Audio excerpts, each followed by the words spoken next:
Welcome to the Spot On Insurance Podcast, brought to you by ILSA, Insurance Licensing Services of America. This is Ted Tavares. And this is Arlene Tavares, coming to you from beautiful Puerto Rico. I'm so excited because today we'll be exploring the latest innovations and industry trends. But before we begin, please remember to click on the subscribe button so you don't miss a single episode. And now, here's our host, Doug.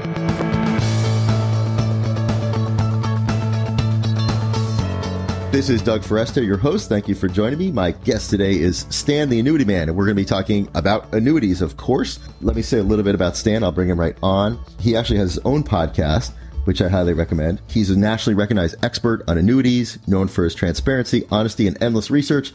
He's spoken at every major financial trade show in the United States. He's a featured annuity expert guest on national TV and radio. And you can learn more about him at stantheannuityman.com. Stan the Annuity Man, welcome. It's great to be here. I'm also known as the walking middle finger of annuity truth, and I embrace that. I've been introduced as that, but I do embrace that. And what I bring to the table is brutally factual, contractual guarantees, no hype. Annuities are not investments. They're contracts. They're transfer of risk vehicles. And so I'm a little bit different than most people out there, licensed in all 50 states and the number one agent in the country. So I'm glad to be here to kind of tell people how to use annuities and where they fit. Well, let's start with, I thought to start with where it's the first question I ask you is about why do you think annuities are important and why should advisors and agents focus more on this category in your opinion? Well, first of all, to say annuities is to say the word restaurant or the word shoes. Okay, yeah. You have to break it down. There's numerous types of annuities, and it really depends on what people want for annuities. And it really solves for four things. The acronym is PIL. P stands for principal protection. I stands for income for life. L stands for legacy, and the other is long-term care. If you do not need to solve for one of those four things, then you don't need an annuity. Now, most people use annuities to solve for lifetime income because that's the unique benefit proposition that annuities provide. In other words, they will pay you regardless of how long you live. So you really can't figure out what the return on investment is until you die.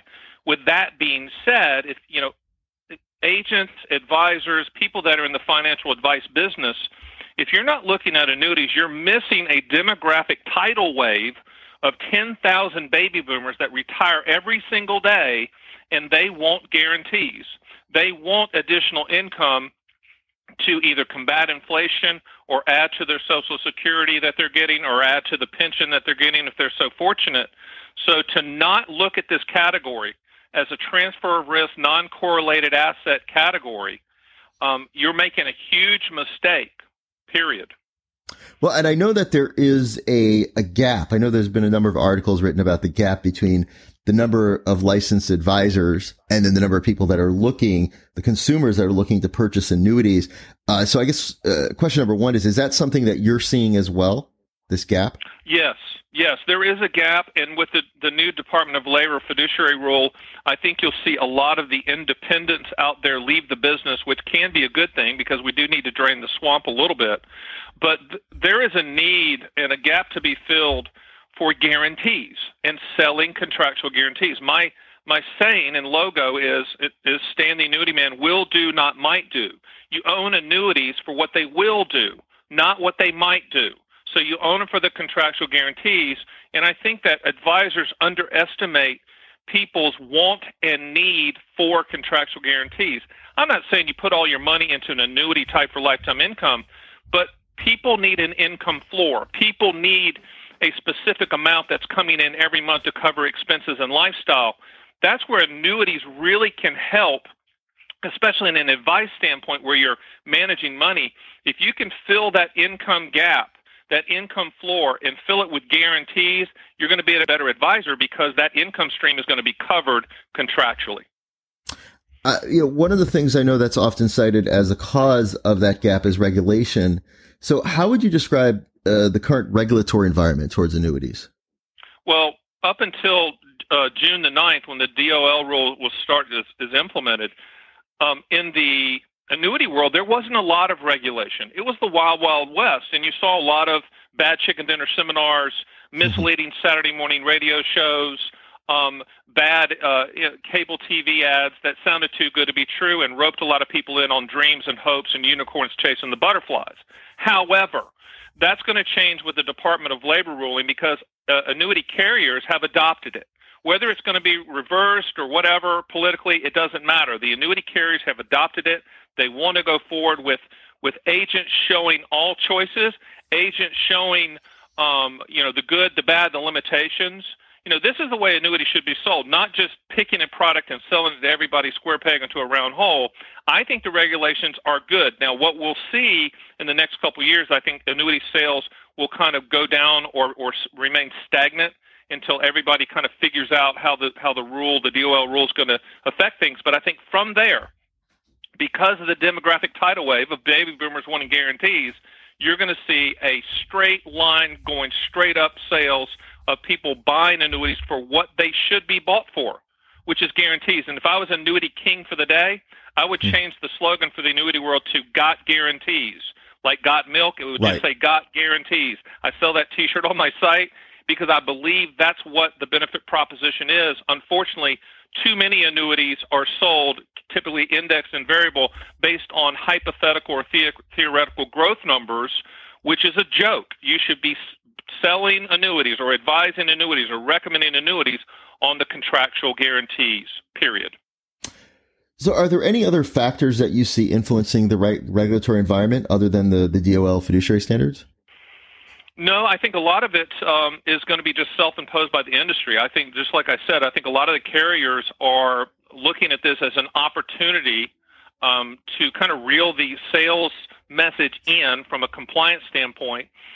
Because the dirty little secret, and I say this, and carriers laugh and they nod their heads slowly when no one's looking. Most annuity carriers would love to get rid of the agents. They would love to have an Amazon-type model that you could buy direct, but we're not there yet. Will it be there in the future? Maybe. But with that being said, what the Department of Labor ruling, the fiduciary ruling, did is it gives them the opportunity to take control a little bit of the sales message that got out of hand and turned into the Wild Wild West. Primarily, I'm talking about the indexed annuity side, which is just unbelievable, the overhype and the overpromotion out there. I think that's going to stop, and that's good because that's a CD product, not a market product, and it needs to be sold properly to people that are looking for less risk. So with that being said, I think the industry is just going to adapt and take advantage of the DOL ruling to reel the agents in a little bit. Spot On Insurance is sponsored by ILSA, Insurance Licensing Services of America, America's premier licensing and regulatory compliance experts. To learn more about ILSA and the services they provide, visit ilsainc.com. And let's talk about demographics. What are the top consumer demographics for annuities? If you're looking for age ranges, I really can't tell you that because really it comes down to is how much risk you want to shoulder and how much risk you want to transfer. And that's different. I have the 80-year-old that calls me and doesn't need an annuity because he's all in on, he doesn't mind risk. I also have the 45-year-old that doesn't want any risk. So it really doesn't come down to age ranges or age tranches or specific groups of people. It comes down to your goals. And I always tell people, if you want to buy an annuity, answer two questions. What do you want the money to contractually do? And number two, when do you want those contractual guarantees to start? From those two answers, we can then go shop for the best annuity solution, shopping all carriers for your specific situation. The interesting part about annuities in general is I believe they're commodity products. There's not one that's better than the other. You need to shop for the guarantees with all carriers so that you can find that specific guarantee that's right for that person. Also, annuity sales and the product type recommendations are based on the state level. In other words, some products are approved in some states and some aren't. So it really comes down to what state you live in, your age, et cetera, to find that specific product that works for you in the state that you live in. But with that being said, everyone knows that the older people have all the money, right? I mean, the 60-plus crowd owns most of the assets. So that's where most of the sales are landing. But I am seeing a lot of the 40- and 50-year-olds gravitating toward annuities and starting to build their income floor for the future, because you can buy annuity types, income riders attached to deferred annuities or deferred income annuities to solve for, or QLACs, to solve for what I call income later, and you know to the penny what that income stream is going to be, even though you might buy it today and you're going to turn on the income stream 10, 15, 20 years from now. So I'm seeing a lot more planning from that standpoint, because at the end of the day, when people retire, they want a lifetime income stream. Whether it's from an annuity or not, they need that income stream to cover expenses. Most people aren't fortunate enough to have, dividend-paying stocks that can cover that, or real estate type investments that can cover that. Most people are going to need a transfer risk type annuity solution to provide that pension type income stream, because we really live in a pensionless world. Most companies don't offer pensions. Most companies offer 401ks. Right. So people have to transition that 401k asset from accumulation to what I call decumulation, which is payments. Let's talk about your Standfesto. I love that word. You talk about the need for simplicity and transparency and representing annuity products, or as you put it, all stake, no sizzle. Right. First of all, can you explain a little bit more about what you mean by that? Yeah, you buy the contract. You don't buy the hypothetical, theoretical, back-tested, projected, agent-hopeful return scenarios that are always pitched. You buy worst-case scenarios. Now, with the income annuities like single premium immediate annuities, deferred income annuities, qualified longevity annuity contracts, when you get a proposal, they're just going to show you that's the worst-case scenario. That's the contractual guarantee.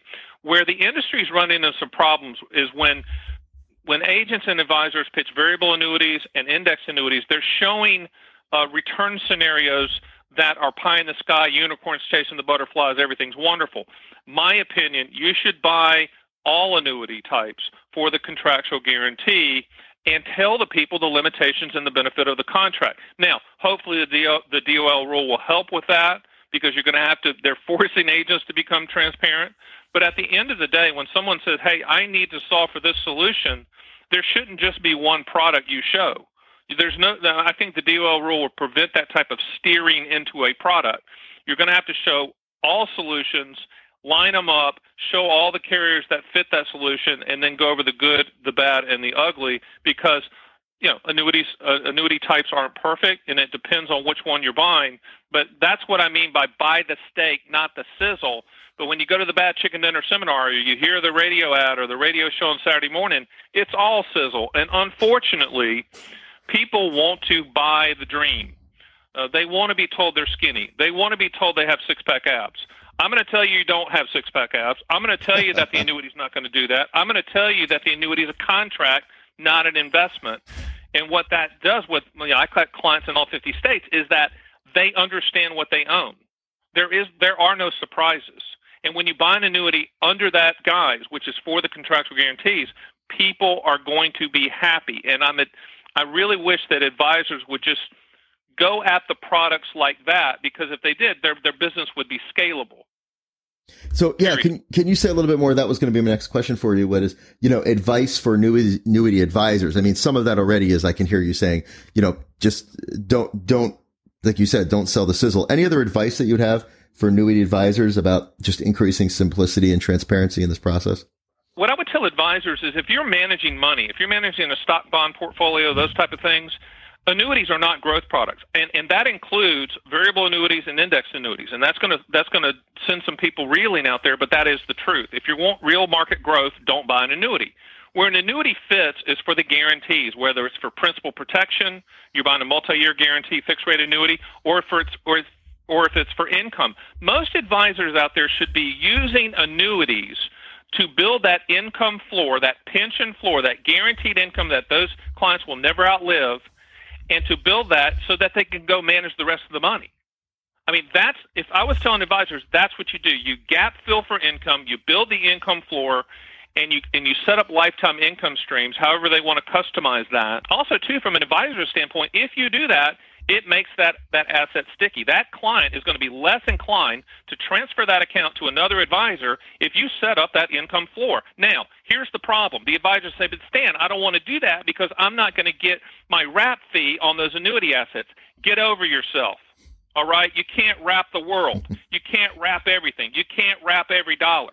You're going to have to say, I'm going to put an income floor in place for my clients, and then I'm going to manage the other side, the other money that's non-annuity, and I can charge a fee for that.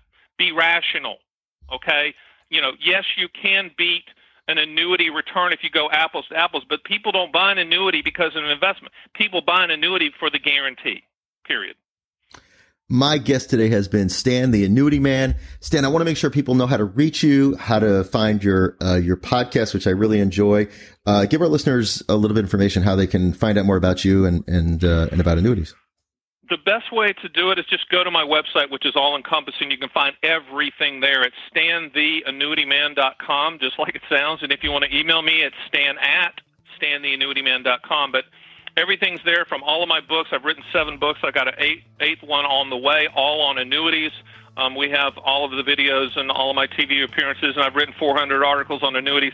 I'm all annuities all the time. That's not saying that they're for everybody, but I do consider myself an expert on the subject because that's really all I do. So stantheannuityman.com. Stan the Annuity Man, thank you so much for joining me today. Thank you. Thanks.